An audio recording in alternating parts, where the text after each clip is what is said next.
Hello, everyone. Tonight, we are going to step back into a time romanticized by movies and legends. But trust me, if you were really there, you'd be begging to leave before lunch. Imagine waking up with a mouthful of dust, the sound of boots crunching gravel outside your paper-thin wall, and the smell of livestock wafting through the air. No iPhones, no plumbing, and absolutely no second chances. You're not a cowboy, you're fresh meat for the desert. You probably won't survive this. So before you get comfortable, take a moment to like the video and subscribe, but only if you really like what I'm doing here. Let me know where you're listening from and what time it is where you are. I read every comment. Now turn off the lights, maybe turn on the fan for some soothing noise, and let's get started tonight. You wake up on a thin straw mattress that's pricklier than a cactus. It's not even a mattress, really, just some burlap stuffed with misery. The wooden floor under you creaks like it's going to give way, and there's a draft coming through the wall. Not the window, the wall. Welcome to your frontier shack, your humble excuse for a home. Your mouth feels like it's been stuffed with cotton and peppered with gravel. You reach for water. Bad idea. It's been sitting in a wooden bucket for 3 days, and guess what? No lid. There's a mysterious film on top that looks suspiciously like it's planning a revolution. You sniff it. That was your second mistake. Outside, the sun is already blazing, relentless and rude. You squint through warped glass at the dry prairie landscape. Tumbleweeds are rolling by like they have somewhere better to be, and far off a coyote howls. Not because it's hungry, just because life is pain and it wants everyone to know. You grab your boots, they're hard as bricks and filled with yesterday's dust, maybe today's too. You slip them on and instantly feel a sharp poke in your heel. Scorpion pebble, unidentifiable 1800s parasite. Doesn't matter. You shake the boot violently and pretend you're braver than you are. Nothing falls out. Oh good, it's still in there. A problem for future you. You shuffle toward the door, knees cracking like the fireplace you wish you had. The morning air is hot. Not warm. Hot. And it's not even 7 a.m. yet. Welcome to your new life on the edge of civilization, or more accurately, just outside the reach of it. You pass the outhouse on the way to nowhere. You're avoiding it. You should use it, but also, it's full. Not there's a little pile full, might breach containment full, and you forgot to collect leaves last night.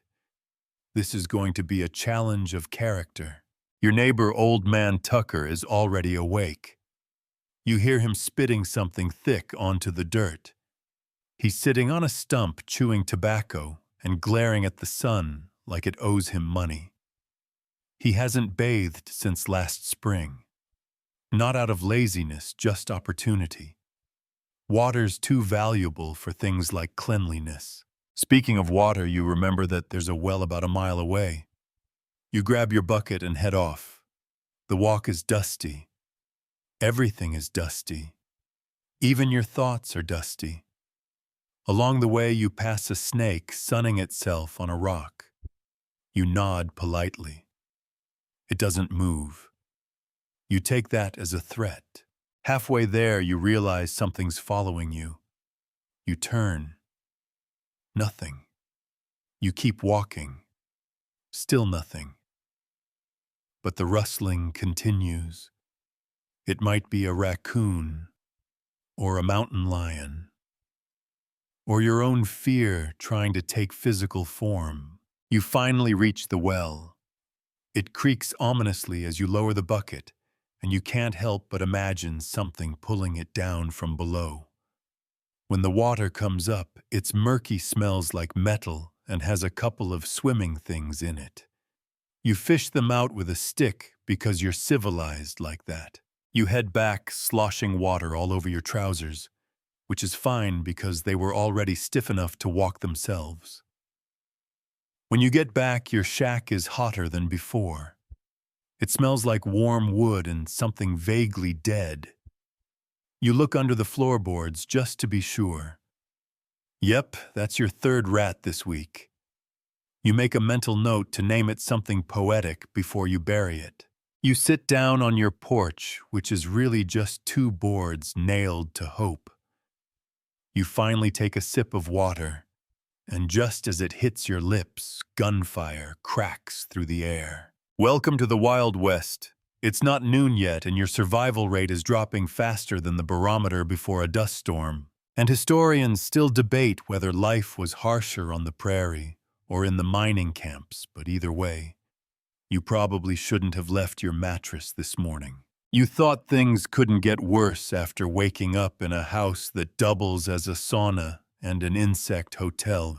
Now your day really begins with breakfast. You walk inside, still holding that suspect bucket of water, and look around your kitchen. There's a single pan hanging over the cold ashes of last night's fire, and a loaf of bread that's turned into something harder than your boots. You knock on it. It echoes. You're starving, though, so you break open your tin of bacon. It's been sitting in your cupboard, if you can call a box nailed to the wall a cupboard, for weeks. The grease has gone cloudy, the smell is bold. You hold your breath and slap a few slices into the pan. The sizzle is satisfying for exactly 3 seconds, until it starts to pop back at you like it's mad about being cooked. You reach for eggs, if you're lucky. You're not. What you find is one egg. You pick it up gently, whispering a prayer. The shell is cracked. A little goo seeps out. You do the mental math gamble, and maybe get breakfast or play it safe and eat another handful of stale beans. You toss it in, instantly regret it. That egg had already started its second life. You go to wash your hands, but remember the water's not clean, and you just used your last sliver of soap to bribe your neighbor's kid to stop stealing your firewood. You wipe your hands on your pants. A mistake. Now your pants smell like rotten bacon and egg grief. You sigh, sit down with your meal, a plate of half-burnt, half-raw bacon, next to a glob of something unclassifiable, and take a bite. The texture, imagine chewing on a greased leather strap that hates you. And just when you're forcing down that second bite, it hits. Not the flavor, the bacteria. Your stomach tightens like a hangman's noose. You clutch your midsection and rush for the door. No time for dignity. You barely make it to the outhouse. Remember the one you've been avoiding? Yeah, that one. It's still full. You're about to become part of the problem. As you squat, sweating and swearing under your breath. PG-13 swearing. Don't worry, you make a mental note. Never trust bacon that smells like wet pennies again. But the real danger isn't food poisoning. It's the water. You head back into the shack, stomach slightly calmer, and spot a little wriggling in the bucket. Something small. White. Swimming. You dump it out in panic. Guess what, cholera? Dysentery. Typhoid.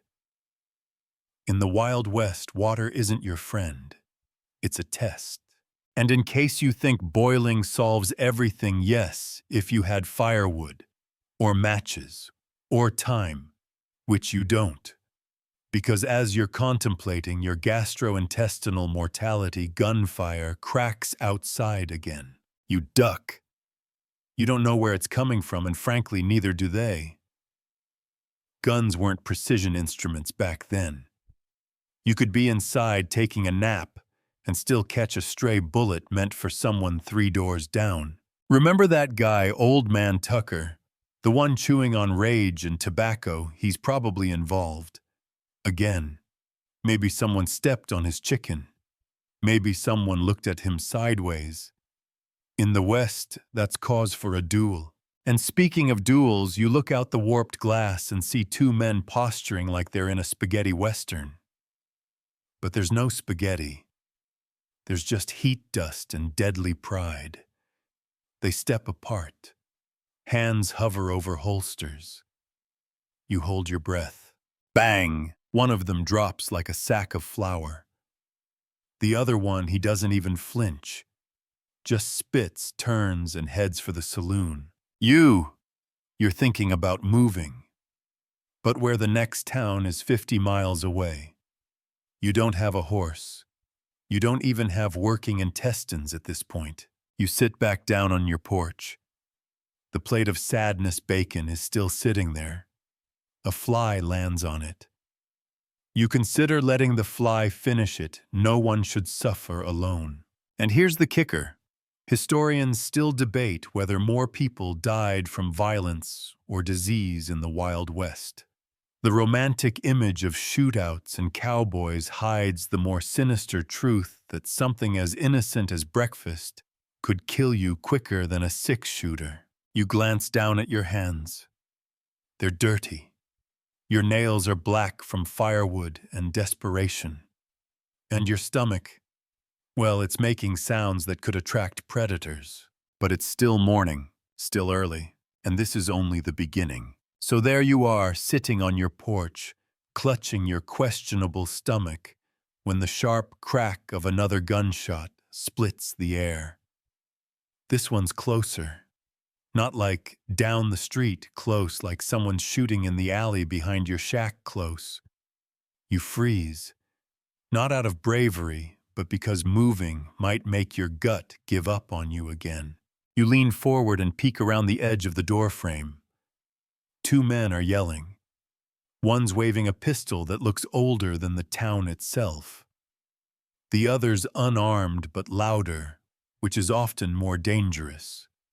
You can't make out what they're saying, but it's the Wild West, so it's probably something along the lines of, "You looking at my horse wrong." And here's the problem with all this. You're already late to the shootout. That's right. Because in towns like these, shootouts are scheduled, sometimes even announced. They're less heat of the moment and more dusty, life-threatening appointments. And you're the unlucky tourist who overslept and wandered in halfway. You duck back inside and glance around for something to defend yourself with. A frying pan. Too heavy. A broom too judgmental. The bacon probably lethal, but only over time. Outside, boots stomp past. People are gathering. You hear the words, Main Street, high noon. You don't even have a pocket watch, but judging by the sun's position and the amount of sweat running down your spine, it's close. You venture out slowly, like someone tiptoeing into a bear's birthday party. A crowd is forming near the saloon. Folks are taking bets. Kids are climbing barrels to get a better view. One old lady's knitting like this is her usual Tuesday entertainment. And that's when you realize the truth. This is normal here. The two men step into the dusty open space 10 paces apart. One has a crooked mustache and dead eyes, the other a scar down his cheek and a twitchy finger. You're behind a barrel, pretending you're invisible. A hush falls over this crowd. Even the wind holds its breath. The sheriff, a man with a limp one good eye and an impressive whiskey gut, raises a hand. Draw. The motion is almost too fast to see. Two guns rise. One man fires first, but misses. The other fires once, calmly. The first man jerks back, drops his revolver, and crumples into the dust. No one screams. No one runs. A few folks clap. Someone cheers. A kid says, "Can we get ice cream now?" You're in shock. But the town isn't. Because in the Wild West, shootouts were both real and ritual. People settled debts, resolved insults, or just vented boredom with lead. And historians still debate how often these duels really occurred versus how much Hollywood dramatized them. But the truth is, violence was part of the daily menu. Right there next to spoiled bacon and heat stroke, the sheriff walks over, pokes the body with his boot, and grunts. Somebody clean this up before sundown. You slowly slink away, trying to look unimportant. You pass the saloon and its doors swing open. Because yes, there are actual swinging doors. Inside, someone's playing a piano that hasn't been in tune since Lincoln was alive. A drunk stumbles out, nearly colliding with you. He smells like regret and rotten corn. You press on, heading toward the stables. Because if you're going to survive, you need to get out of town. Problem is, you don't have a horse. You don't even have a horse ownership plan. You reach the hitching post and spot a beautiful mare, shiny coat, intelligent eyes, big muscles. The kind of horse that could outrun bandits, coyotes, and most of your bad decisions. You step closer. She glares at you.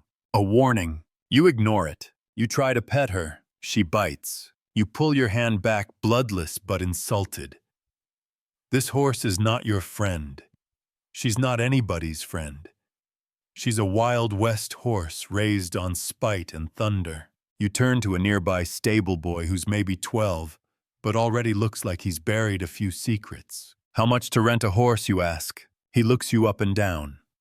For you, he spits. $10 and a miracle. You laugh. He doesn't. You check your pockets, 4 coins, 1 button, and something that might be jerky. You are quite literally dirt poor. You slump down on a hay bale and let it hit you. You're trapped. Caught between a shootout happy town and a world full of things trying to kill you. And this was a slow morning. The Wild West wasn't about romance and freedom. It was about surviving from one breath to the next without being stabbed, shot, poisoned, bitten, or bankrupted. You try to stand, but your legs are trembling. Whether from fear or dehydration is anyone's guess. Welcome to your first and possibly last day in the Old West. You decide the horse isn't worth the dental bill and slink back toward your shack, which now feels less like home and more like a prison made of rotting wood and bad decisions. You're limping. Not dramatically, but noticeably. Could be the boot pebble, the bacon aftermath, or just the cumulative weight of being completely out of your depth. As you pass the town center, something catches your eye. A fresh flyer nailed to a crooked post. Big bold letters read, "Wanted, dead or alive, $300 reward." You squint. The guy in the picture looks weirdly familiar. Wait, is that old man Tucker? Yep. Same squint. Same unfortunate nose. You didn't think he could read, let alone rob a stagecoach, but apparently he's full of surprises. You look around nervously. If he finds out you saw that poster, you might end up being mistaken for a witness. You quicken your pace, but as you head down the dirt road, something slams hard into your shoulder. You spin around. 2 men. Not friendly. One's got a scar the shape of Texas on his chin, and the other's chewing what you hope is tobacco. They look you over, then one says, "You look like someone who owes me money." You don't. You really, really don't. But in the Wild West, that doesn't matter. Because justice isn't about right or wrong. It's about who's got the faster draw and a better liar for a witness. You try humor. I'm flattering myself if I look like someone who even has money. They don't laugh. You raise your hands. I'm just passing through. You ain't passing through anything, the scarred one growls. You're in it now. Before you can plead your case, you hear a distinct click. Someone's cocked a revolver behind you. You freeze. Is this it? Did you survive cholera bacon just to get ventilated by a misunderstanding? But then a familiar voice, drunk, raspy, drawls. Now, boys. This one's too stupid to be trouble. It's the sheriff. He ambles over gun, half-lowered expression, half serious. Let him go. Or you can spend the night in the cell next to Slim, and he hasn't shut up about toenail infections since Tuesday. The two thugs look at each other, grumble, and slink off. You exhale, legs weak. The sheriff chuckles. You're lucky I was nearby. Not that my aim's worth much afternoon. Thanks, you mutter, still shaken. Why'd they come after me? He shrugs. Wrong face, wrong town, wrong day. Take your pick. He walks off, tipping his hat as casually as if he just saved someone from being mildly overcharged at the general store. And that's when it really sinks in. You don't have to do anything wrong to get hurt out here. Just being visible is enough. You duck into the general store for cover. Inside it smells like dust, molasses, and regret. Shelves hold canned beans, old newspapers, a single sock, and some jars of something. You don't ask. The shopkeeper is a wiry man with eyes that haven't blinked since last week. He doesn't say hello, just stares. You nod politely and head to the back, pretending you're interested in rope you can't afford. Another poster catches your eye. This one isn't for a criminal. It's for a bounty hunter job. $10 if you help track someone. $50 if you bring them back. Alive preferred, but dead acceptable. That's how low the bar is for employment. You think about it briefly. Then remember you can barely walk a horse without it trying to sue you. Instead, you grab a tin of dried jerky and place it on the counter. How much? The shopkeeper blinks. $1. You reach into your pocket, pull out your sad coin collection. He eyes it. You're 40 cents short. I can work it off. He shakes his head. Got all the help I need. You sigh and leave the jerky. Even your food is rejecting you now. Back outside, the sun is higher, hotter. Your lips are dry, your skin's starting to burn. You smell like every bad life choice stacked into a flannel shirt. And that's when you notice something else. Your boots are melting. Okay, not literally. But they're soft, warped. The soles are thinning. You feel every rock now, every sharp edge, every tiny insult from the dirt below. You stagger toward the watering trough and dunk your hands. The water is warm, but for a second, it feels like relief. Until you spot the dead bug floating by. You stare at it. It stares back. You both agree not to talk about this again. And as you sit there sulking and steaming in the midday sun, you hear a distant howl. Coyote, wolf, hard to say. But either way, you're not the only one struggling to survive out here. The Wild West doesn't care if you're brave or clever or even kind. It's not a story. It's not a game. It's a test with no grading curve. And most people, they failed it with a bullet or a bottle. Historians still debate whether outlaws or lawmen were more dangerous, but for you, there's no difference. They both nearly shot you before lunch, and it's not even 1 p.m. By the time the sun reaches its scorching peak, your brain feels like it's being slow roasted in your skull. You're dizzy, soaked in sweat, and everything smells like old leather and unwashed humanity. And you still haven't figured out how to get out of town or how to survive in it. But then someone rushes past you, breathless and shouting, "Gold up by Devil's Bend." That phrase turns the entire town into a kicked anthill. People spill out of buildings. The saloon doors bang like thunder. Even the toothless piano player sprints out with surprising speed. You blink, barely able to register what's happening. But you hear it again. Gold! And just like that, you catch gold fever. The idea creeps in like a seductive snake. Maybe this is your chance. Maybe you don't have to die broke in a fly-infested shack. Maybe you could strike it rich, buy soap shoes, even a house with real corners. Maybe. So you follow the crowd. You don't have gear. You don't have experience. But you do have desperation, which is basically the West's national currency. Devil's Bend is 5 miles out, and you walk it on foot because you still don't have a horse, and the donkey rental guy laughed in your face. The road is dry and uneven, and your boots are one sneeze away from collapsing.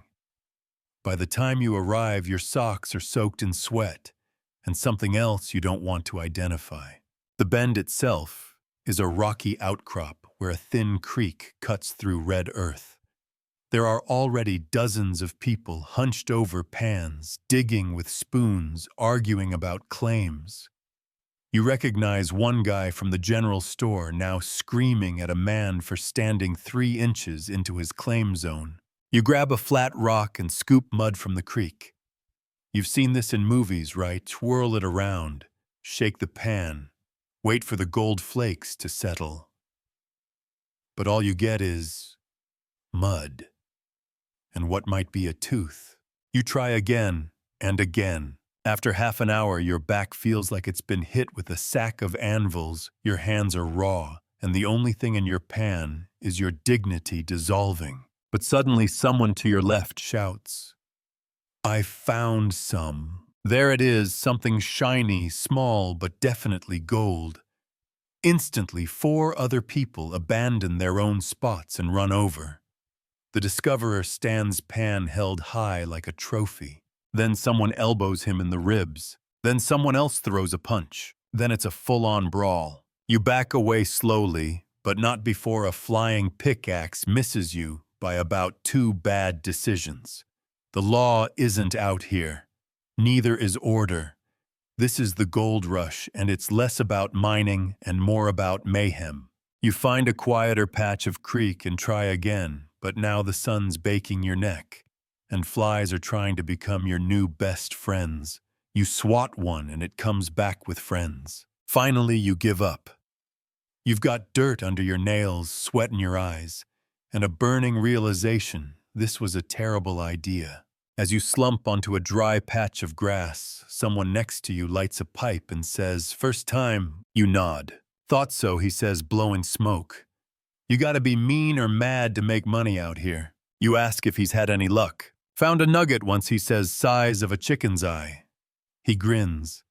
"Spent it all on whiskey and bandages." In that order, you thank him for the pep talk, and then he tells you something you wish you didn't hear. "This whole spot probably tapped dry last week. Folks still show up, though. Hope's a stubborn thing. Hope's also expensive. Because you forgot to pack food. You forgot to bring water. You didn't even bring a hat. And now the back of your neck is redder than a tomato in a fist fight. You decide to head back empty-handed and humiliated. On the way, your legs start to cramp. You're hungry, thirsty. You sit under a tree for shade, but that's when you hear rustling behind you. You freeze. You turn, a coyote, skinny, mangy, hungry. You stare at it. It stares at you. There's a weird moment of mutual understanding, like, "Yeah, we're both having a bad day." Then it trots off, tail twitching. You let out a long breath. You were almost on the food chain. Again, when you finally get back to town, it's quiet. Everyone's either out gold hunting, passed out, or passed on. You walk through the main street like a ghost of yourself and collapse onto your porch. You found no gold. You found no glory. But you did find an important truth. The gold rush didn't make most people rich. It made them broken, bruised, or buried. Historians still debate whether the West's economy really benefited average miners or just the suppliers who sold shovels, tents, and inflated dreams. Either way, you're not richer. You're just a little more broken, and the outhouse is still full. You wake up the next morning, if you can call what you did sleeping. It was more like extended blinking between nightmares. Your back is a pretzel, your mouth is a chalk mine, and you're fairly certain something crawled across your chest around 3 a.m. Might have been a beetle, might have been a scorpion. Either way, it won. You stumble outside, dragging your bones behind you, and lean against the porch post. The world is quiet, save for the rhythmic groaning of the windmill that barely turns anymore. You look up at the sky and wonder if rain will ever come, and then immediately regret that thought, because rain would mean mud, and your shack would sink like a sad little coffin. You reach up to rub your jaw and flinch. A sharp, throbbing pain pulses through your mouth like a tiny outlaw is mining gold inside your molar with a jackhammer. Oh no, this is bad. You've got a toothache. You pace in small, sweaty circles. You try to ignore it. You try spitting. You try humming. Nothing helps. The pain is crawling up your jaw into your skull. You check your reflection in the dirty window pane, open your mouth, and stare. There it is. A blackened molar. Angry. Pulsating. Definitely plotting a mutiny. You ask around town for help, but here's the thing. Dentists didn't really exist. Not in the way you're imagining. There's no reclined chair, no peppermint rinse, no gentle background music. There's just old Doc Sellers, who is somehow also the town's veterinarian, undertaker, and bartender. You find him asleep on the porch of the barber shop, because yes, that's also where medical procedures happen. Doc, you whisper. He snorts awake. One eye opens. What you need? I've got a toothache. He sighs like you just asked him to solve the national debt. How bad? Feels like it's trying to kill me. Good, he mutters. Means it's still alive. He waves you inside and you follow like someone heading toward a firing squad. Inside the barbershop, it smells like alcohol, sweat, and something vaguely metallic. There's a chair in the middle of the room. It looks like it's seen more torture than comfort. Doc gestures at it. You sit, slowly, carefully, regrettably. He rummages around in a wooden drawer and pulls out pliers. Not dental pliers, just regular rusty pliers. The kind you might use to repair a fence or rip a man's soul out through his gums. Bite down on this, he says, handing you a strip of leather that used to be a belt. You hesitate. Is there no painkiller? He raises a bottle of whiskey and grins with 3 remaining teeth. Only this. You take a swig. You take another. The third one goes straight to your soul, and then before you can scream, "Wait!" he lunges in. The pain is immediate, blinding, cosmic. You see stars, planets, a second childhood. You hear a long, awful crunch and realize it's coming from inside your own head. You flail. You weep. You nearly lose a shoe, and then pop. It's out. He holds it up like a trophy. The thing is black, cracked, and shaped like a curse. You're left panting, bleeding, and blinking through the tears. That'll be $1, he says, dropping your molar into a tin can that already has 3 others. You pay him. Somehow. You stagger outside, 1 tooth lighter and 100 years older. Your mouth is swollen. Your pride is gone. You whisper to no one, "I miss toothbrushes." Because here's the truth, dental hygiene wasn't really a thing in the Wild West.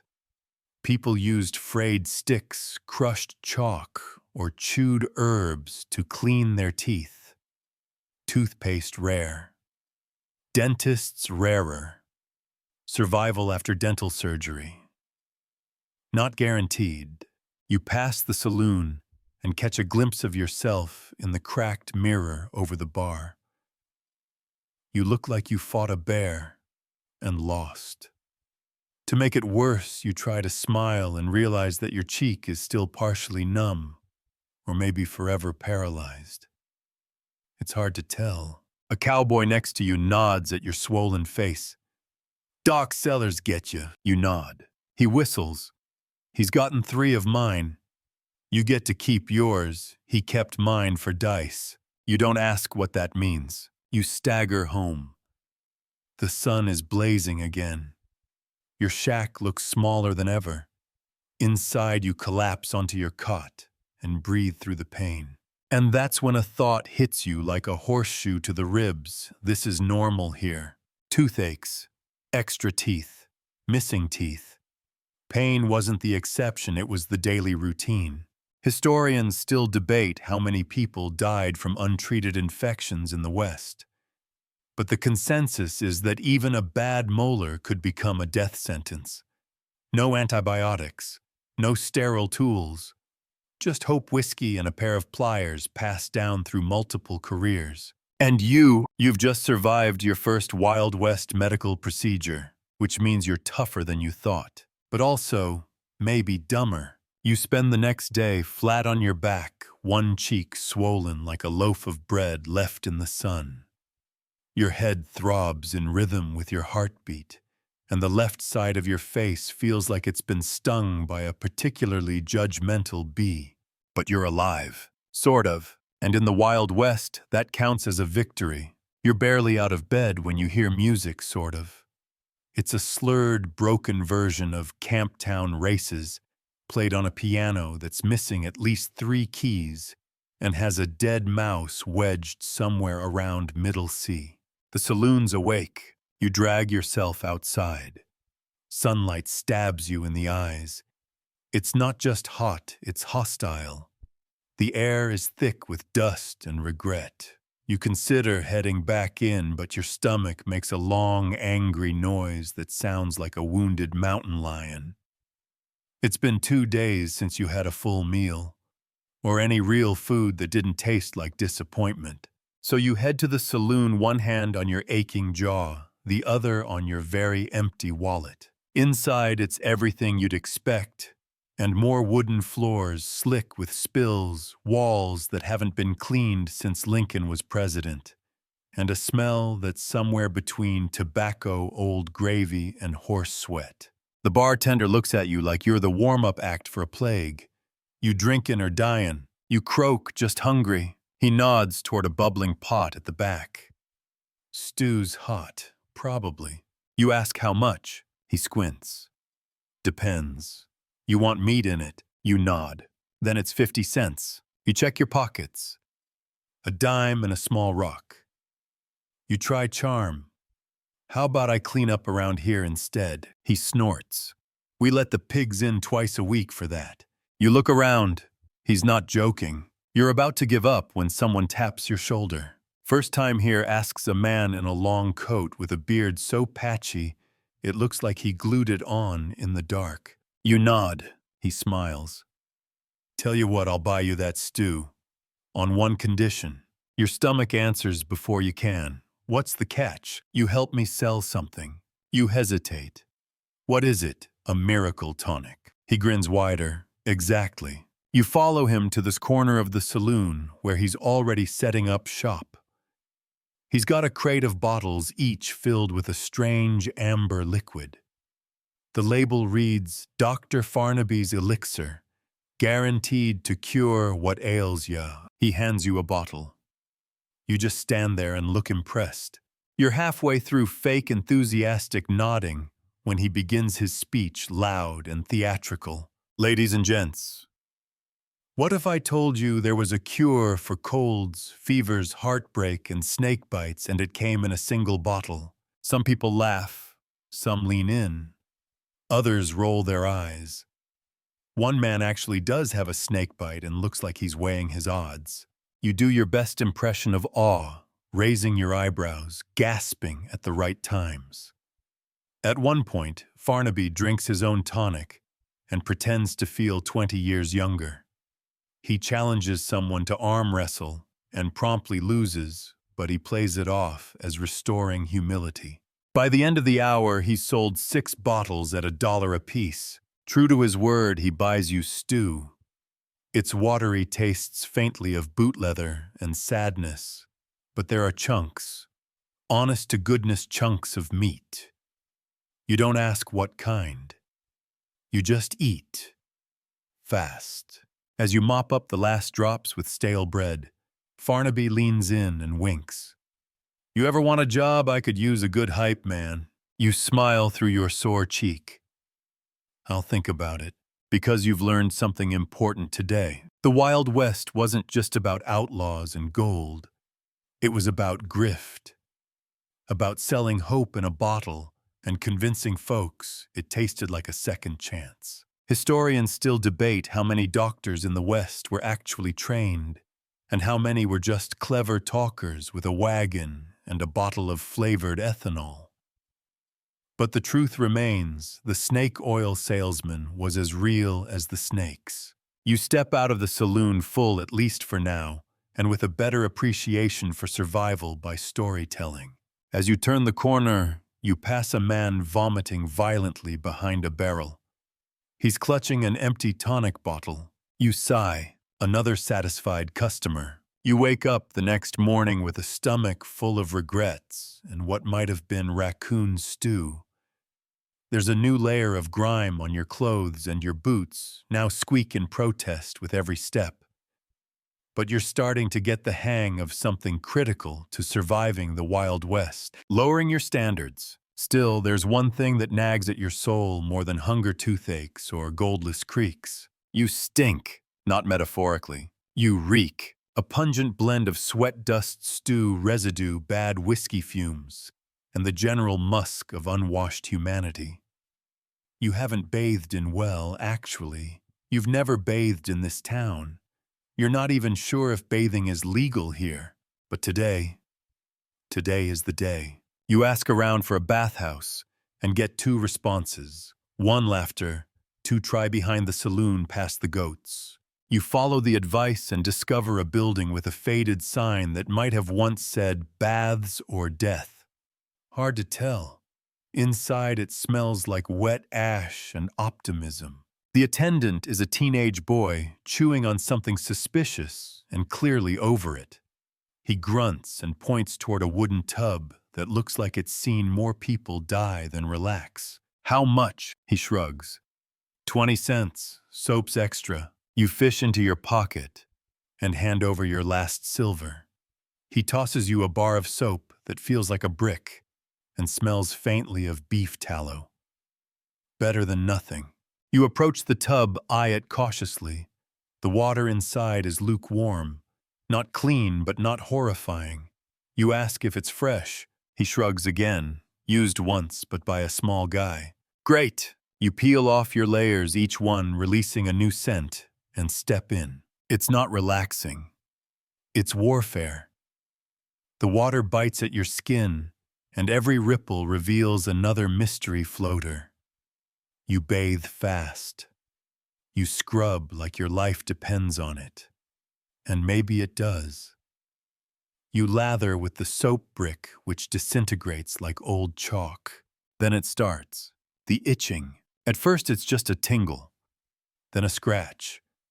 Then it feels like ants doing a barn dance on your back. You leap out of the tub, dripping and alarmed. The boy looks at you, unmoved. Yeah, some folks get that. We think it's the water, or the tub, or maybe the soap. You towel off with a rag that smells like foot. Your skin is red, your hair is crunchy, but at least you no longer smell like a saloon floor. You step back into the street strangely proud. You've conquered the Wild West bathing ritual. But as you strut past the general store, a woman walks by, sniffs the air, and visibly recoils. Guess it didn't take. Still feeling bold, you head to the town square. There's a gathering. A preacher is shouting at the sky while holding a snake. Yes, a live snake. It's coiled around his wrist like a bracelet made of fear. Redeem yourselves from sin, he yells, sweat pouring off his forehead. Let the Lord purge the filth. You back away slowly. To your right, someone is selling spirit-cleaning tea. To your left, someone is offering a foot wash, but they're blindfolded, which feels like a red flag. The whole place smells like smoke dust and overconfidence. Turns out spiritual hygiene is just as chaotic as physical hygiene out here. You wander back toward your shack. On the way, you pass the barbershop/surgery center/post office.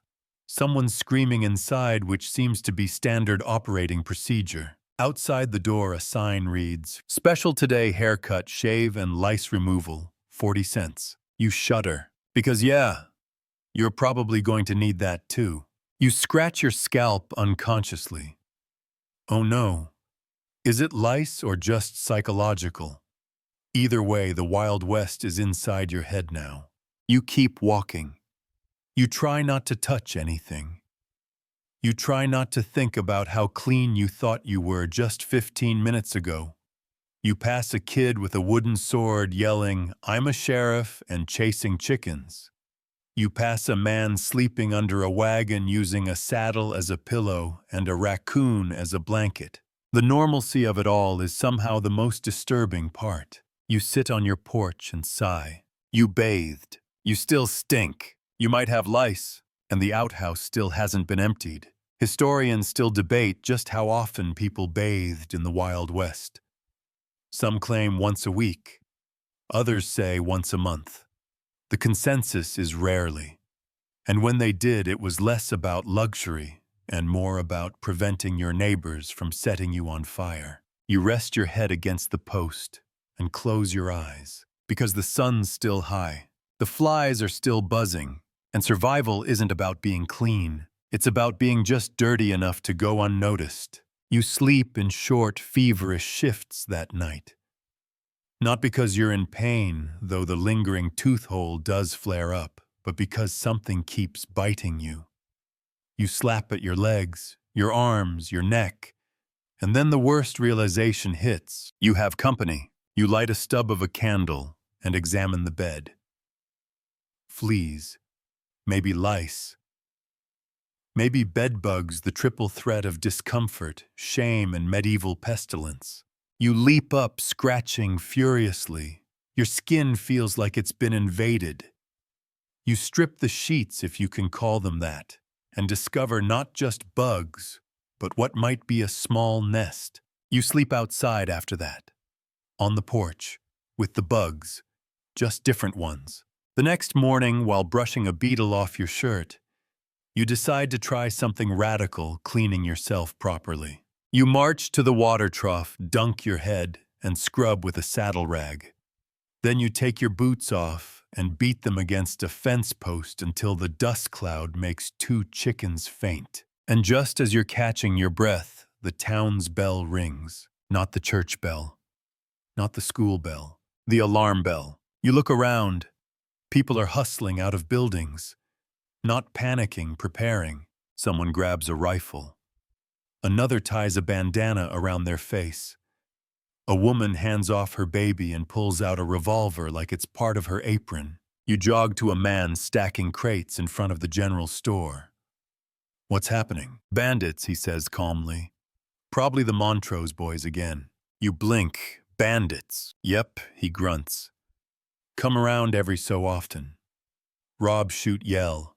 Make a mess. Last time they shot the saloon piano." The piano. Who does that? You stand there processing this, and suddenly your priorities shift from hygiene to not dying.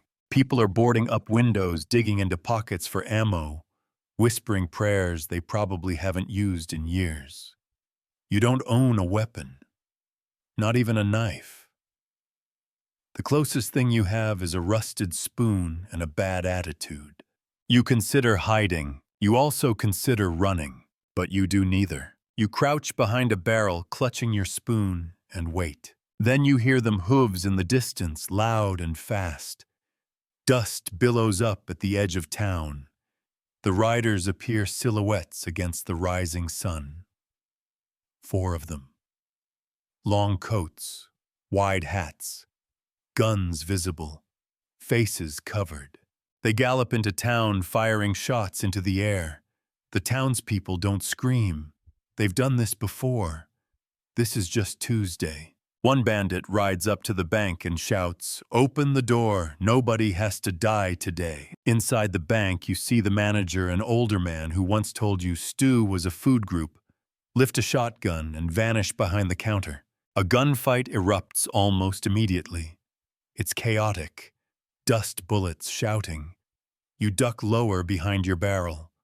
A stray bullet whizzes over your head and lodges itself in a support beam. You rethink your life choices, but then you do something stupid.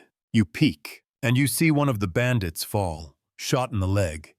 He drops his gun and crawls for cover just feet from where you are. He looks at you. You look at him. He's young, maybe 20, dirty, bleeding.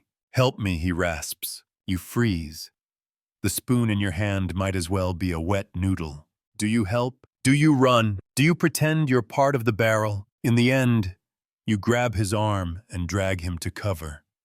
He groans in pain, and you try not to pass out from the combination of blood fear and the strong smell of horse sweat. When the gunfire dies down, 2 townsfolk are hurt. 1 bandit's dead. 2 ride off yelping and wounded. And the one you helped, he just stares at you. "You're not from here, are you?" You shake your head. He chuckles. "Figured. Nobody helps in this town." Sheriff hobbles over rifle in hand and looks at the scene. Well, that was eventful. Everyone's still got their kidneys. He sees you, sees the bandit. You drag him here. You nod. The sheriff spits. Stupid. Brave. Same thing sometimes. They haul the bandit off to jail. Maybe to patch him up. Maybe to hang him. Hard to say. You sit back against the barrel, heart pounding, hands shaking. That wasn't bravery. That was impulse. But you're still alive. Barely. And now somehow you're a part of the story. Historians still debate how frequent bandit raids really were. Some say they're exaggerated. Others point to town records full of names like One-Eyed Pete and Slippery Dan. What's certain is this violence in the West didn't always wait for a duel. Sometimes it galloped in when you were washing your face. You limp back to your shack, sore from squatting behind a barrel for an hour. You pass the water trough where you tried to clean up that morning. It's still full of muddy water and mystery foam.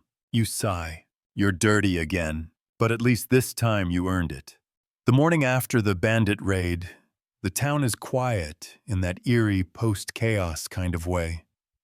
Boards still hang crooked from broken windows, horses are jumpier than usual, and your legs still ache from crouching behind that barrel, spoon in hand, like a very confused knight.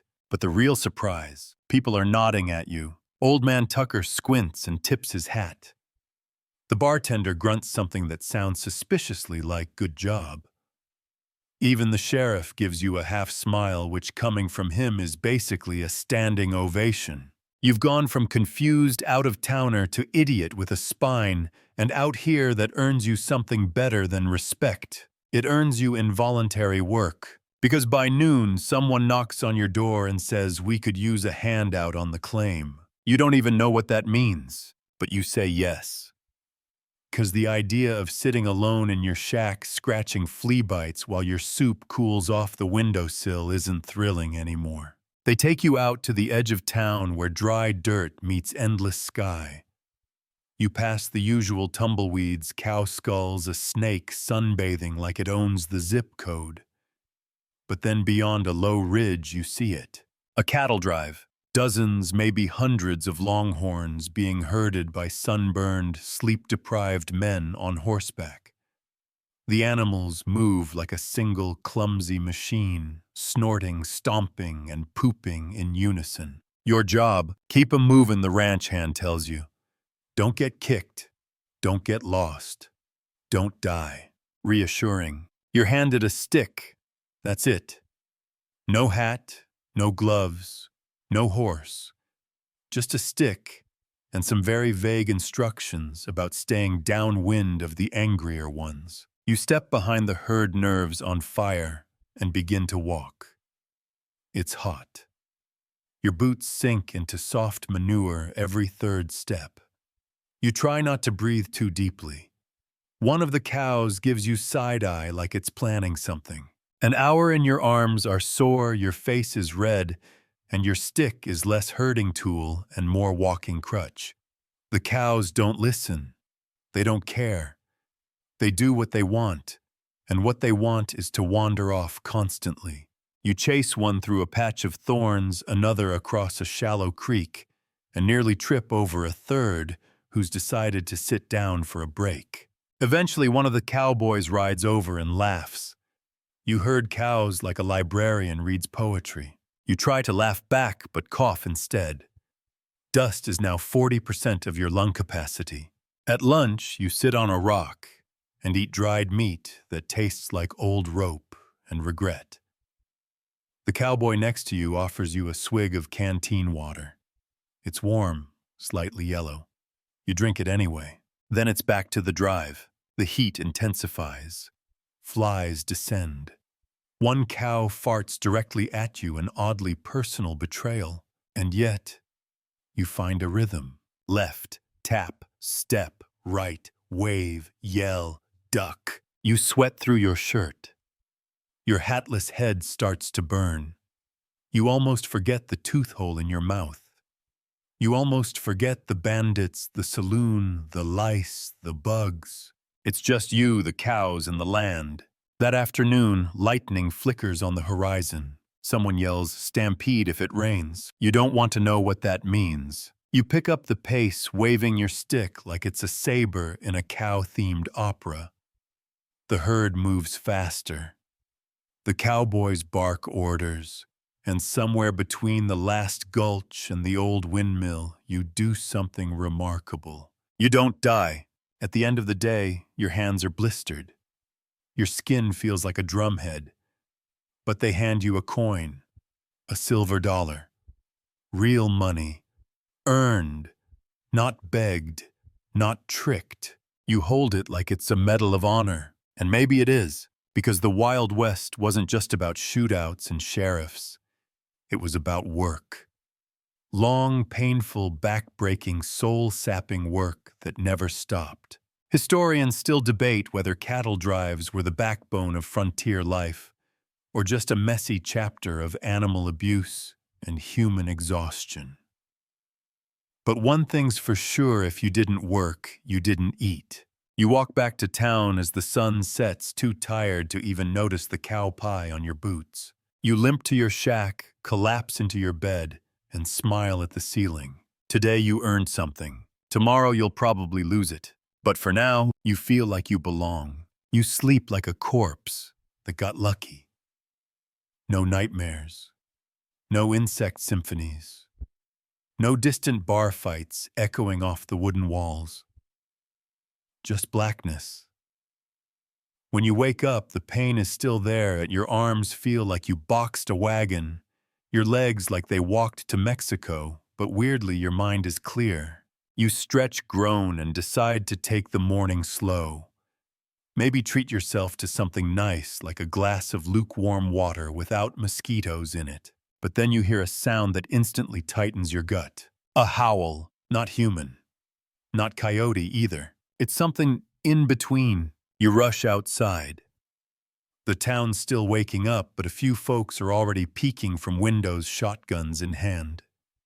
You see the sheriff limping down the street with his rifle, muttering something like, "Not again." You jog over. "What was that, you ask?" He sighs.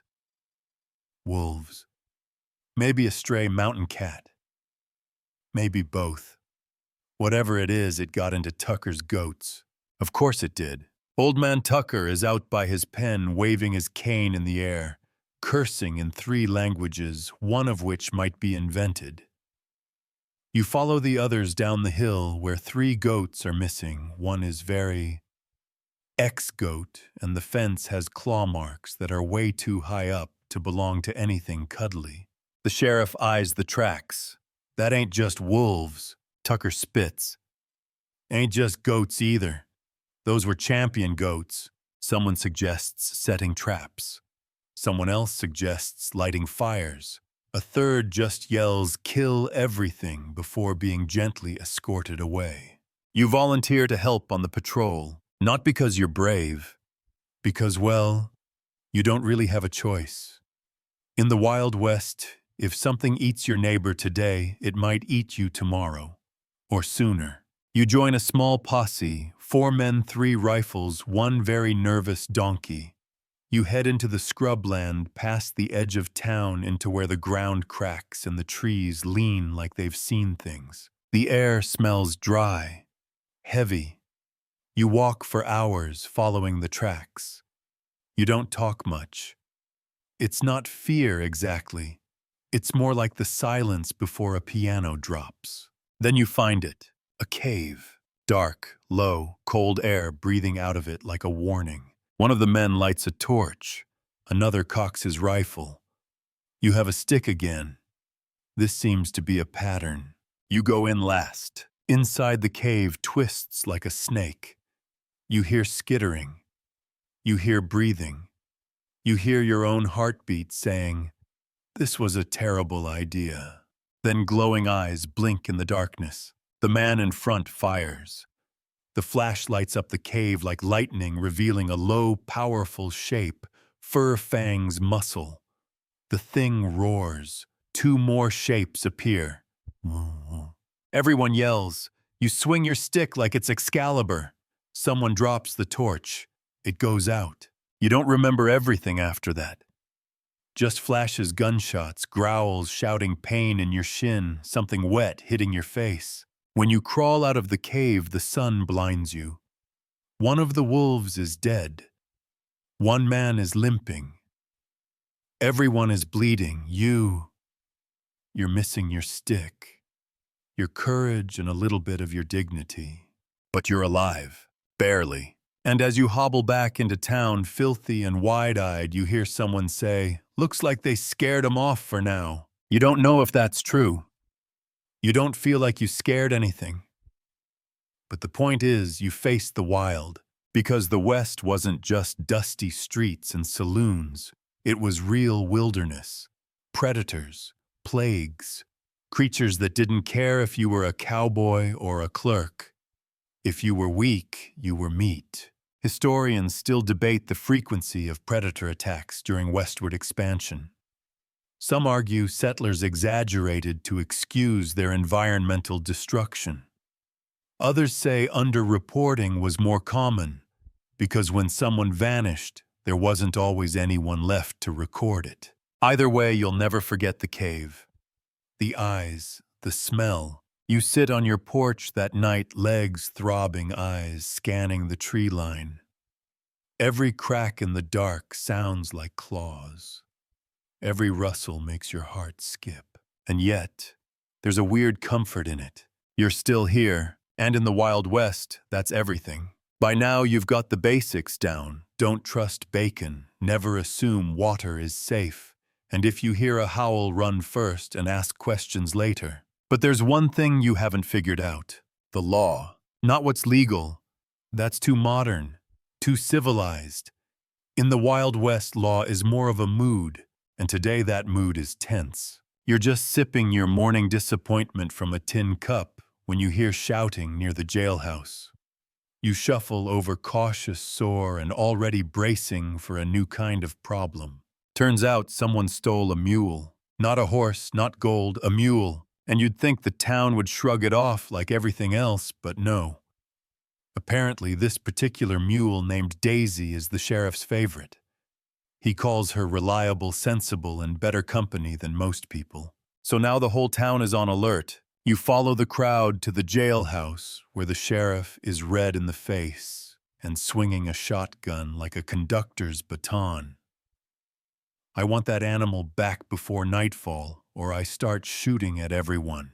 That's not an empty threat. They find the mule 2 hours later tied up behind the blacksmith's shop, munching hay, like she hasn't caused a municipal panic.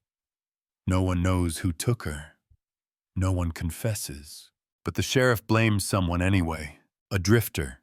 New to town. Quiet. Unarmed. No real evidence, no real defense. They drag him into the center of town and call for a trial. That's when you learn how justice actually works out here. There's no judge, no gavel, no powdered wigs. There's a rope and a crowd. The sheriff shouts, "We'll hear him out." But if he's lying, the tree's right there. The drifter insists he didn't touch the mule. Tucker, ever helpful, yells, "Well, someone did, and he looks shifty." You feel sick. It's a farce. A performance. The whole thing is fueled by suspicion, boredom, and a heat wave. You step forward. You don't know why. Maybe you're too tired to watch another man get hanged over a misunderstanding. Maybe you still taste the fear of that cave. Or maybe you just remember being the stranger once, too. You say he was with me this morning. I saw him down by the trough. Wasn't near the blacksmith. This is a lie, but the crowd murmurs. The sheriff stares at you, then at the drifter, then at Daisy, who sneezes. He sighs. Fine. Let him go. But if Daisy goes missing again, you're next. They cut the drifter loose. He gives you a look, half grateful, half baffled. You nod. That's all. Later, the sheriff corners you outside the saloon. You lying to me, stranger? You pause. Maybe. He smirks. Good. Law's too stiff for this place anyway. He walks off whistling, and you realize something chilling. Out here, the law doesn't serve justice. It serves power. Historians still debate whether frontier towns were really as lawless as pop culture paints them. Some were surprisingly structured, others pure chaos in a cowboy hat. The real pattern: laws changed with the people holding the rifles. And when the law failed, the people picked up the slack or the rope. That evening you sit on your porch and stare at the gallows they never quite disassembled. It's just wood and rope, but it speaks volumes. You wonder what would have happened if you hadn't spoken up. Then you wonder how many people no one spoke up for. The Wild West didn't make heroes. It made bystanders. And today you chose to be something else. You may not have gold, or glory, or a working bathtub, but tonight you've got your soul, and a slightly approving nod from a mule. It's a new day in the Wild West, and this time something's off. The streets are too quiet. Even the chickens look suspicious. You catch old man Tucker staring at the sky like it's about to fall, and when you ask what's going on, he mutters, "Mail day." That doesn't sound ominous, but it is. You soon learn that when you live 100 miles from the nearest city, getting the mail is a big deal. Folks plan their lives around it. People crowd the post office, which is also the barbershop, the apothecary, and weirdly, a place where someone once got married. Inside, it's chaos. Everyone's packed together, sweating, shouting, and hoping that today's letter isn't bad news from back east or another fake gold claim. The postmaster, a man with no teeth and 3 watches, none of which work, is yelling names one by one. Carver Jenks, Lila Beauregard. Lila rushes up, snatches her envelope, and reads it on the spot. Her face falls. She drops it. Someone picks it up. It's a letter from a James who has decided to marry someone else. The room goes quiet for a moment. Then Lila calmly walks out and kicks over a hitching post. You wait. You weren't expecting anything, but then, stranger. Everyone turns. Oh no, that's you. You walk up awkwardly. The postmaster hands you a letter. It's stained, crumpled, smells faintly of shoe polish and desperation. You open it. It's from a woman named Clara. You've never met her. She writes, "Dear sir, I understand from the agency that you are seeking a wife. I am 25 years of age, skilled in cooking, mending, and reading scripture. Enclosed is a photograph. If you are still available and of sound moral character, I would consider a correspondence. Yours in hope. Clara Wilkins, Kansas Territory." You blink. Look around. Are you being pranked? Nope. Just the Wild West playing its favorite game, surprise marriage applications. You pull out the photo. It's faded, a little blurry, and might actually be someone else. Still, it's clear enough to show a woman in a stiff dress with a serious face. Not smiling, not frowning, just waiting. Someone behind you peeks over your shoulder and whistles. She's better looking than most mail-order brides. I say go for it. You mutter, "I wasn't looking." The guy shrugs. Nobody is. Till they are. Turns out mail-order marriages were common out here. With men outnumbering women by huge margins, lonely bachelors would send letters and photos back east, hoping to convince a stranger to move to the edge of nowhere. romantic sometimes, disastrous often. You ask the postmaster how they even got your name. He shrugs. People trade info, agencies guess. Maybe someone just wrote down "guy with sad eyes" near the goat pen. That you. You leave the building in a day's letter in hand and sit on the porch outside. You reread it. Her penmanship is careful. The wording is polite. It's not desperate, just tired. And it hits you, you both might just be two lonely people hoping to not die alone. You don't know what to do, write back, ignore it. Change your name and pretend you're married to the mule. You go to the saloon for advice. Bad idea. 3 drinks and a man named Will tells you I married my wife through a letter. Took her 3 months to get here. First thing she said was, "You're shorter than I expected. Been together ever since." You ask if they're happy. He takes a long drink. Define happy. Someone else chimes in, "I ordered a wife once. She got here, saw the town, and left on the next stagecoach. Took my dog with her." Everyone laughs. You laugh too, because what else can you do? Back on your porch. You hold the letter to the fading light. You think about what it would be like to have someone here. Someone to share meals with. To help haul water. To make the wild feel a little less wild. Historians still debate the emotional realities of mail-order marriages. Were they transactional arrangements or acts of bold, blind faith? The truth, as always, lies somewhere in the dust between. You don't decide tonight, but you keep the letter. You fold it carefully, tuck it into your shirt pocket, and stare out at the horizon. Because out here, even love has to ride in on horseback. The next day begins with a strange sensation, peace. No gunshots, no wolves, no mystery stew, and no one yelling about stolen livestock. Just the sun creeping up over the hills and the quiet whine of dust dancing on wood. You let yourself breathe for a minute. But peace in the Wild West is like a sandcastle in a stampede. It won't last. You step outside and instantly regret it.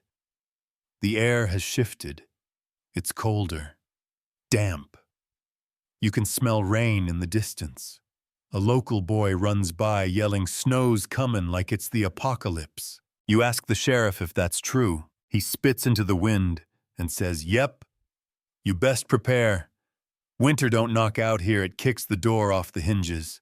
And just like that, everything changes. You start seeing people moving faster, hauling wood, wrapping windows in animal hides, stockpiling beans and bullets.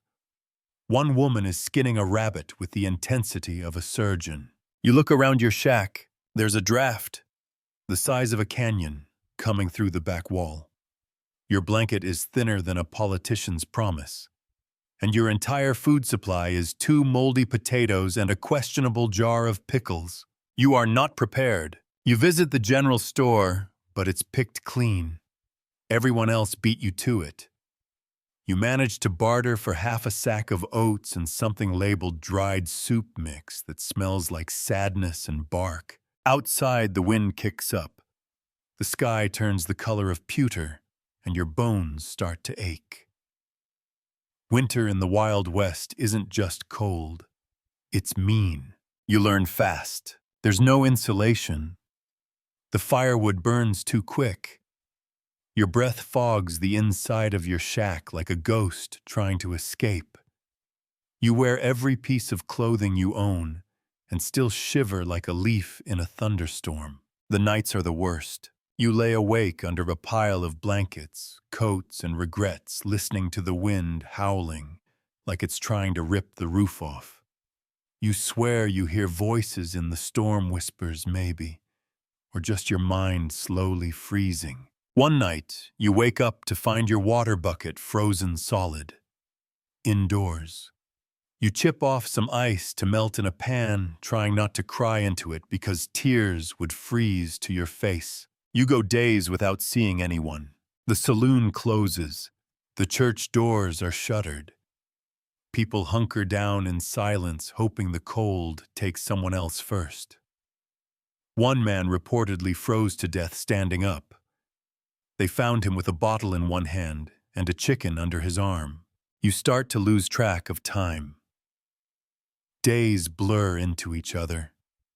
You mark the wall with a nail just to remind yourself you're still here, still upright, still miserable. Then comes the cabin fever. At first, it's just boredom, then frustration, then full-blown madness.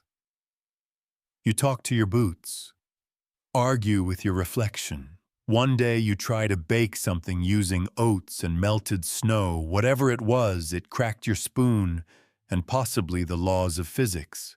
The cold doesn't just freeze your body, it freezes your soul. You consider heading south, leaving everything behind.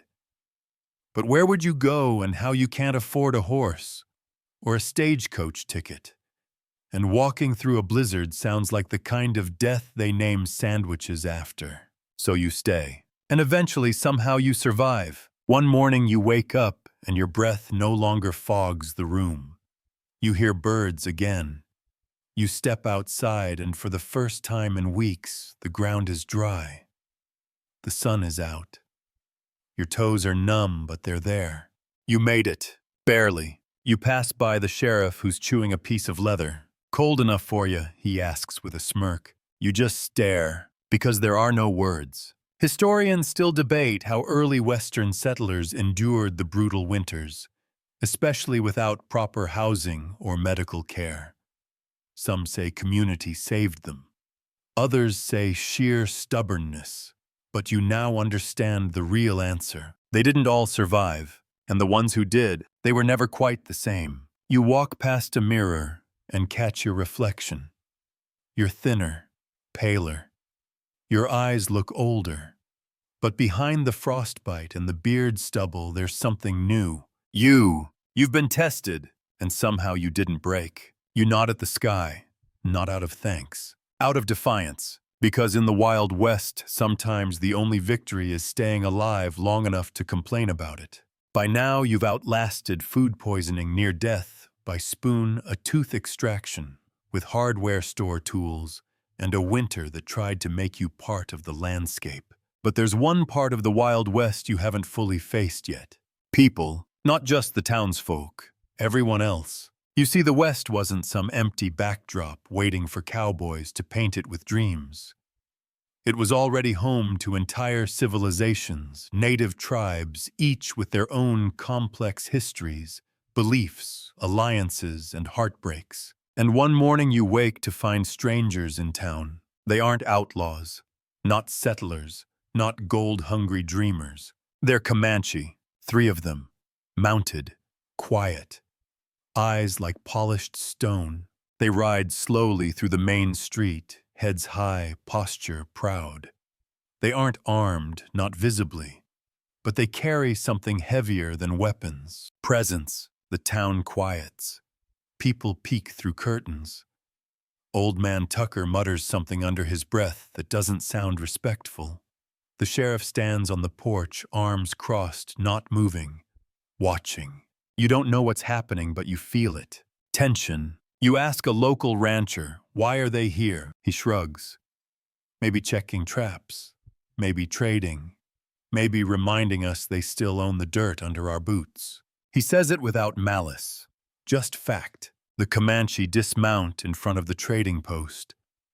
One of them pulls out a small bundle for his tools, something wrapped in leather. They speak quietly with the shopkeeper who nods too fast, hands shaking slightly. No one makes a scene. No one raises a gun. But the air feels thick. And then you notice the other thing. They don't look impressed. Not by the buildings. Not by the dust-choked saloon. Not by the wooden jail or the kids chasing chickens. They look at the town like it's a dying tree, growing in someone else's yard, and maybe that's not far off. Later in the saloon, you hear whispers. They're scouting. They're peaceful now, but just wait. They burned a wagon train once, I heard. You sit in silence listening. No one asks what you think. You're still the outsider, even if you've earned your badge of survival. That night you walk outside and find one of the Comanche men sitting alone by the well. He doesn't look at you, just sits in silence listening to the wind. You hesitate, then sit down nearby, still silence. Eventually he says softly, "This land remembers." You turn to him. He doesn't move. He just says, "Before you built your town, there was a camp here. Before that buffalo ran through. Before them fire." You ask, "And after us?" He looks at you then. Calm, measured, silence again. You want to say something profound, but all you manage is a nod. He gets up, walks away, and vanishes into the night. You sit there long after staring at the stars, thinking about what it means to occupy a place instead of belong to it. Historians still debate how fairly or unfairly native peoples were treated during westward expansion. Spoiler, mostly unfairly. Treaties were made and broken. Land was promised and taken. And despite being here first, they were labeled others in their own home. The truth is messier than campfire stories and cowboy legends. The truth is that the Wild West wasn't just a frontier.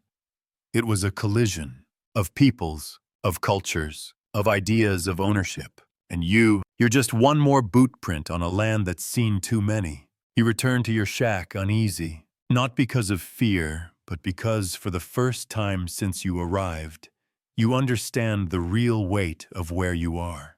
This isn't your story. It never was. You're a footnote in something much older, something that refuses to be forgotten. And as you lay down that night, the wind whistling softly through the boards, you dream not of gold or fame or escape, but of who this place will remember after you're gone. You wake to the sound of a hammer striking iron, not gunfire, not hooves, not another goat-related emergency. Just honest rhythmic work. It's almost soothing. You follow the sound to the edge of town where the blacksmith, an enormous man named Brill, has already been sweating for hours. Sparks fly. Metal groans. He doesn't stop to talk. He doesn't need to. His hammer does all the shouting. You're not here for horseshoes, though. You're here for a job. Your silver dollar's gone. Your food's down to half a biscuit and something that might have once been a carrot. Winter may be over, but your future is still frozen. Brill eyes you, grunts. "You any good with your hands?" he asks. You hold up both. "I still have them." He snorts. "Fair enough." And just like that, you're hired. No interview. No paperwork, just blistered hands and expectations. Your job is simple. Carry things that are too hot, too heavy, or too angry for Brill to bother with. It's grueling. You shovel coal, stoke flames, hold down iron bars while he hammers like he's trying to beat the West into submission. You sweat. You bleed. You catch a piece of slag in the wrist and decide, yes, that does hurt quite a bit. But at the end of the day, Brill hands you 2 silver coins and a tin of stew, real stew, with meat chunks. You nearly cry. The next few days blur together in a haze of labor. You're up before dawn, asleep by dark and sore in places you didn't know had nerves. Your hands callous over. Your arms stop trembling. You even stop jumping at every loud noise. One day, Brill hands you a piece of iron and says, "Make something." You blink like anything. He nods once. So you try. You shape a hook. It's lopsided, ugly. Brill examines it for a full 10 seconds, then grunts, "Not the worst I've seen." High praise. You spend your evenings at the fire pit with other workers, railroad men, cattle hands, miners. They swap stories about avalanches, cave-ins, and bosses who dock pay for blinking too slow. One guy says he once lost a toe to a pickaxe. Another brags he ate part of his own boot during a supply delay. You believe all of it, because out here work wasn't just a way to earn money, it was a way to survive. You hear about a group of men who laid 10 miles of track in a single day. Another who moved an entire saloon by rolling it on logs. You learn that women stitched clothes, ran boarding houses, nursed the wounded, and birthed babies in the same room where they baked bread. Nobody rested. Nobody got to. One night you sit around the fire and someone asks, "What did you used to do before all this?" You open your mouth, nothing comes out, because you realize this is what you do now. You forge, you sweat, you endure. You fall asleep that night with smoke still in your nose and sore muscles twitching in your dreams. And the next morning, you're up before the rooster, because Brill's waiting, and you have something to prove. Historians still debate the degree to which labor in the Wild West built the country or broke it. Some say it was heroic.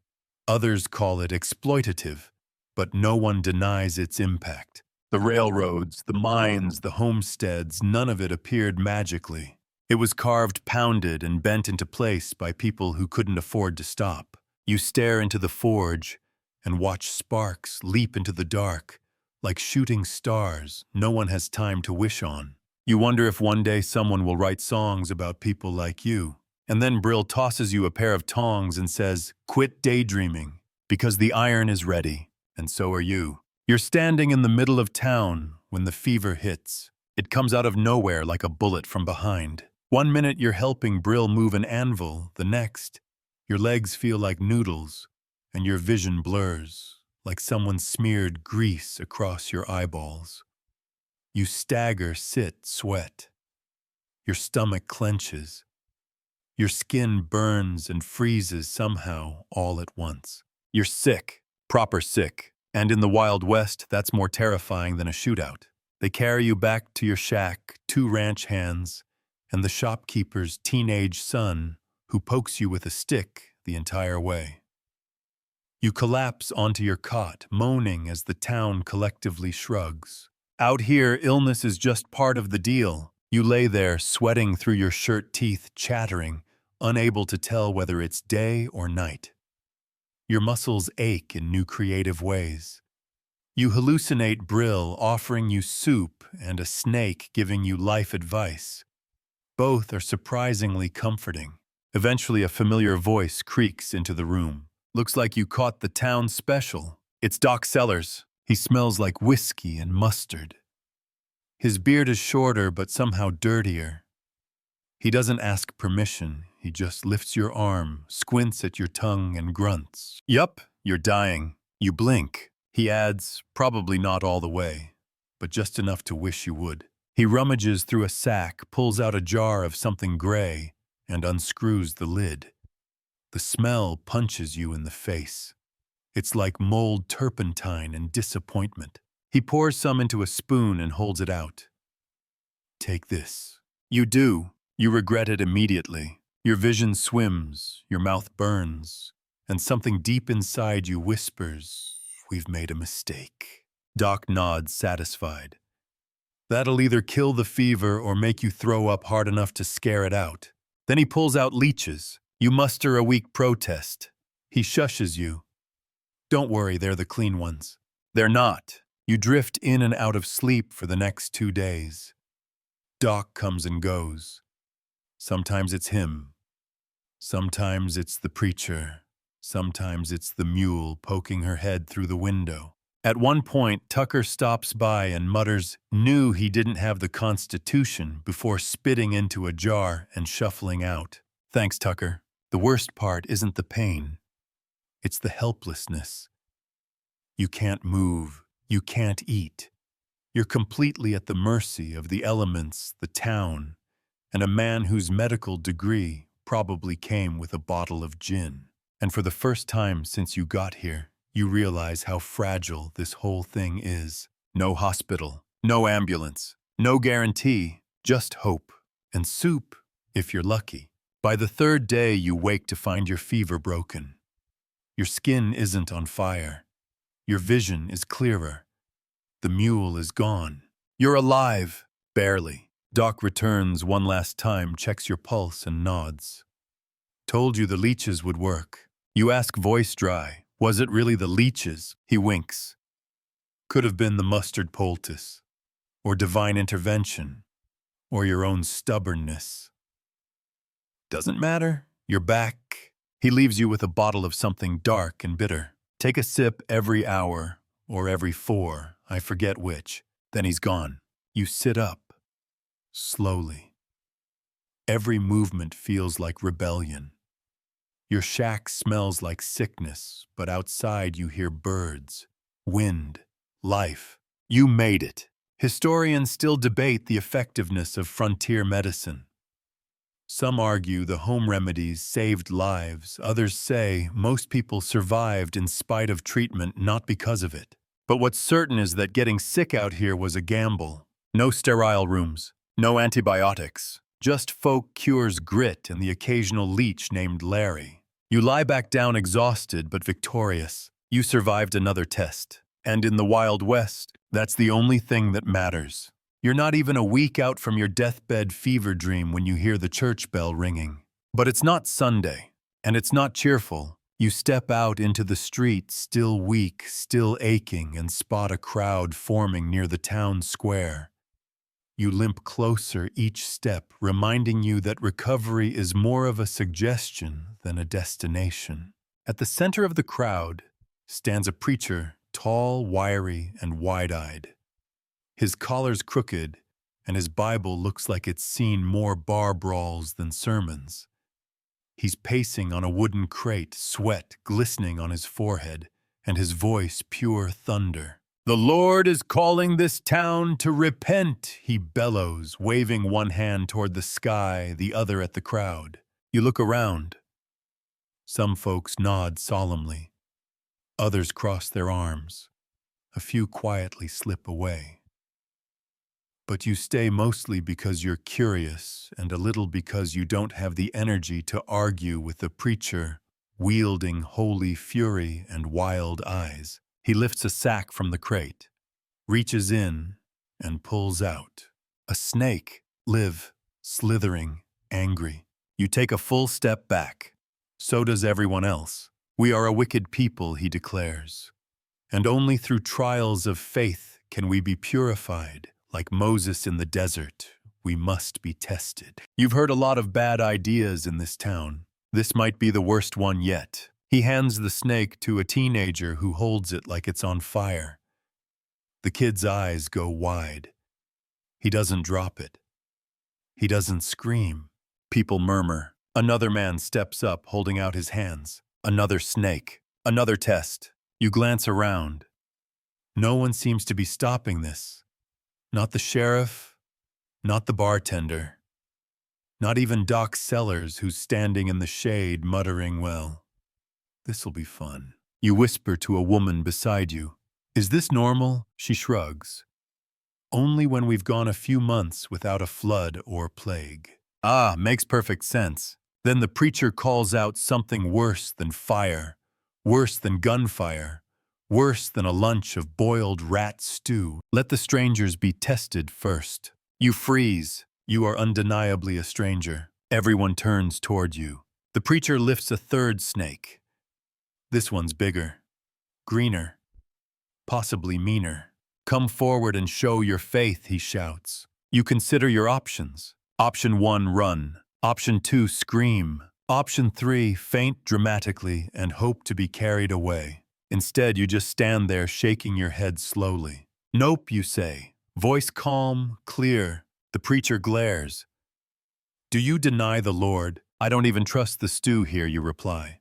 A few folks laugh. A few don't. The preacher frowns. But he doesn't press. He turns instead to someone else, one of the ranch hands you recognize. That man steps up, takes the snake, shakes slightly. Doesn't drop it. The crowd claps, and just like that, the fever breaks not in you, but in the crowd. The frenzy fades. People disperse. Someone mutters, "That's enough, God, for today," and heads toward the saloon. The preacher remains on the crate, eyes closed, whispering to himself. You walk away slowly, heart still pounding. Snake handling revivals weren't common, but they happened. Especially in isolated towns where fear, drought, and desperation turned religion into performance. Historians argue whether it was real belief or just spectacle. Maybe both. Out here, faith was raw. Survival required more than bullets, it demanded hope. Desperate, reckless, sometimes dangerous hope. You sit back on your porch, rubbing your temples. First wolves, then bandits, then a near-death illness, and now religious snake juggling. The West isn't trying to kill you anymore. It's just playing with you. You stare at the horizon. The wind's picking up. Storm clouds gather somewhere far off. Another test is coming. You just don't know what kind yet, but you do know one thing for sure. Next time someone says snake, you're hiding in the outhouse. You've survived bandits, bullets, blizzards, and biblical snake shows, but now you're facing something even worse. Boredom. The kind of soul-sucking monotony that sets in once the drama dries up, and you're left alone with your thoughts, a whittling knife, and exactly one potato that's growing more eyes than you have. It's a quiet day. Too quiet. No stampedes, no cholera. No one's caught on fire in days. The saloon's piano is out of tune again, worse than before, which feels like a cruel achievement. The blacksmith is on break. The preacher hasn't screamed since Tuesday. Even old man Tucker is napping in a chair mid-sentence. You sit on your porch, staring at nothing, until you realize that's everything. Because out here, privacy isn't a luxury, it's an impossibility. You hear everything, see everything. Everyone hears and sees you too. You sneeze. Someone 3 doors down yells, "Bless you." You fart. The kid across the road announces it like breaking news. You want to bathe. Hope you're okay, doing it behind a curtain tied to a broomstick, and hoping the breeze doesn't reveal your back end to the entire zip code. You try to write a letter maybe to Clara, the mail-order bride with serious eyebrows, but halfway through someone leans in and reads over your shoulder. You write like a drunk goat, they comment before walking off. You try to eat in peace, but the saloon cook watches you through the window, counting your bites and shaking his head like he's offended you didn't chew 17 times per mouthful. Even your bathroom break isn't safe. The outhouse sits 20 feet from the road, no lock, no soundproofing, and the plank under your left foot creaks loud enough to draw a crowd. Every conversation becomes public domain. Whispered gossip is the town's official language. You swear someone made a puppet show about your dental mishap from 3 weeks ago. You try to carve yourself a little reading nook behind your shack, hammer up some old boards, create a barrier between you and the world. 10 minutes in, a woman walks by and asks, you building a coffin or hiding from your feelings? The answer might be both. It gets in your head. You start speaking in shorter sentences, moving quieter. You bathe when no one's around. Eat behind barrels, write your thoughts in code. You become a ghost in a town that never lets you disappear. And then the sheriff says something that surprises you. You're acting like someone with secrets, he says, sipping his whiskey tea. Out here, that's how people get shot. You blink. I'm just tired, he nods. So's everybody. But you hide too much, people assume the worst. You want to survive the West. You gotta be open enough to look harmless, but closed enough to not get robbed.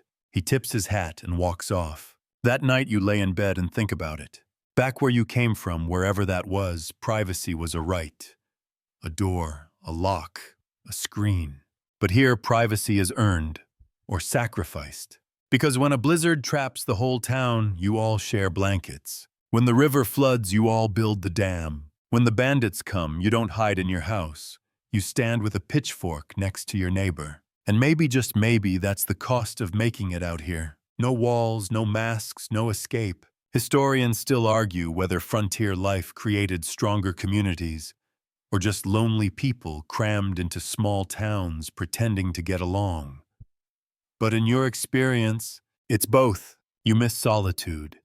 You miss silence. But you also know that if you collapse tomorrow, 5 people will show up to carry you home, one of them probably talking trash the whole way. so you stop hiding. You go to the saloon and play cards even though you're bad at it. You read your letter from Clara in public, serious eyebrows and all. You even fix the creaky outhouse plank, because if people are going to hear you poop, they might as well hear it with dignity. And slowly the town stops feeling like a stage. It starts feeling like a family reunion that no one asked for but somehow needs anyway.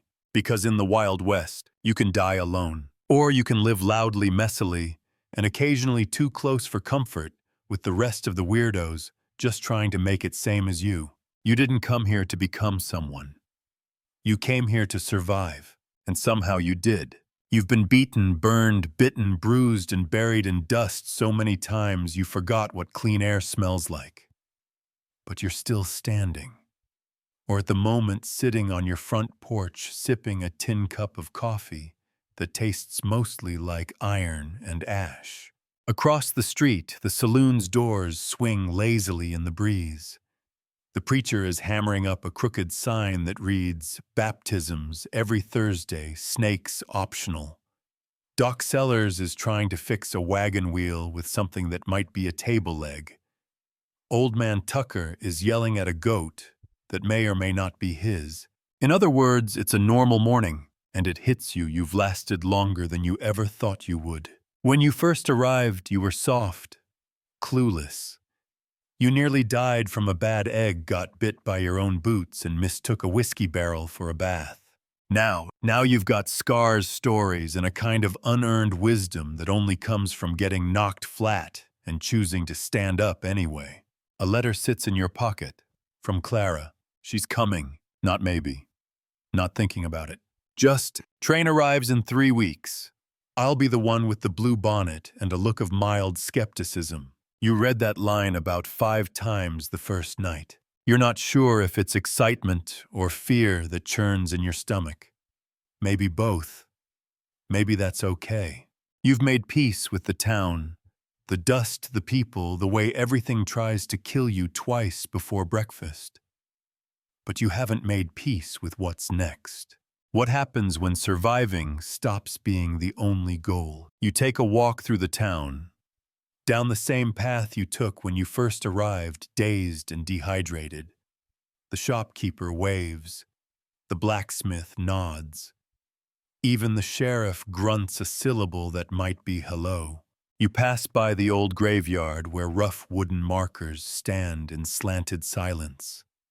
Names half-faded. Stories unfinished. Some graves just say unknown.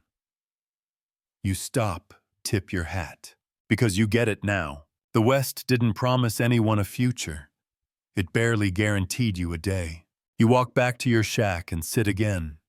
The air's warm. The breeze smells like dry grass and horse sweat. You don't mind anymore. The town bell rings, dinner time, or warning, or a reminder to keep your boots on. Whatever it is, you let it echo. You stare out at the horizon, where the land rolls on forever, full of promise and threat. Out there is more dust, more danger, more hardship, but also maybe more life. Clara's coming, the sun's setting, and you're still here, still breathing, still a part of this wild, ridiculous, unforgiving place that has somehow become home.